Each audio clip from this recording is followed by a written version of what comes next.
Christina, one of the first points I want to touch on is the recent deal that you've made with Alaska Airlines to do a direct flight between Seattle and Pittsburgh. I have to ask how much of this has to do with perhaps enhancing Pittsburgh's bid for Amazon's second headquarters. Well, we'd be thrilled. We'd be thrilled if this helped us secure that fantastic prize.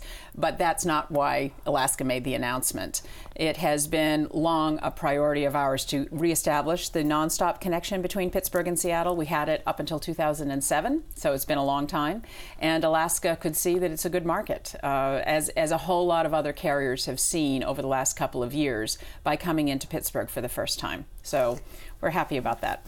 You know, the current Trump administration has touted a lot about their $1 trillion infrastructure program. We haven't seen that yet in 2017. You've taken it upon yourself to look at a $1.1 billion modernization revamp of the Pittsburgh International Airport. What are you most excited about? I'm excited about the fact that we finally get to have Pittsburgh's airport. This was built for U.S. Airways. It's an airline that's no longer flying, and we're no longer a hub community. We are an origin and destination airport. So we're looking forward to having a facility that really reflects the community and that the airlines support.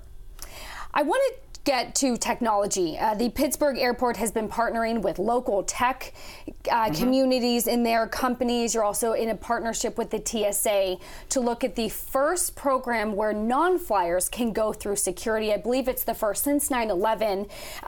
Walk me through some of the technological innovations behind this. Well, I'm not sure that we're there yet, but we're getting there for technological innovations that will actually help facilitate more what we hope is called non-ticketed individual activity at the airport. This is really about being able to run names against the no-fly list that the airlines use in order to let folks who aren't flying go through airside to see what's happening at the airport. It's a community that has a lot of pride in its airport.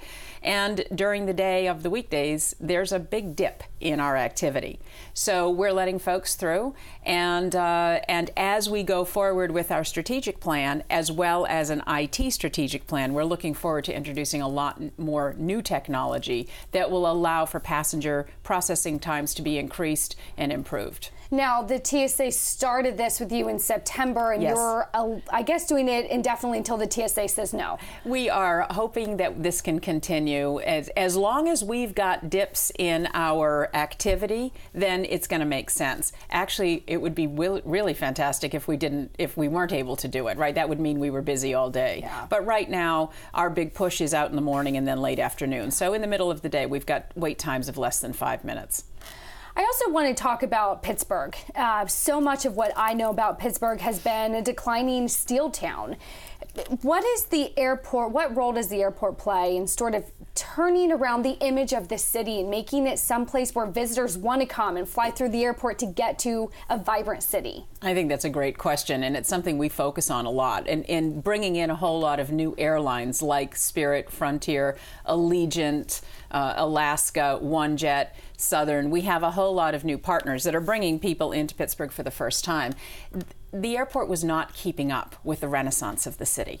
The region actually had turned itself around, and yet the airport was not reflective of that. So our job is really to make sure that we're matching the demands of the community, bringing in the service that it needs, not only for today, but allowing it to grow. And what I can say is, and we were just awarded Airport of the Year by Air Transport World magazine, it's really been about how do we start to lead? How do we start to engage with the aviation industry so that people go, wait a minute, what's happening in Pittsburgh? And I think that's been happening recently. So not only Alaska, but Qatar is flying a 777 twice a week, all freighter. And that was a big win. That puts us on the map internationally, and folks are paying attention.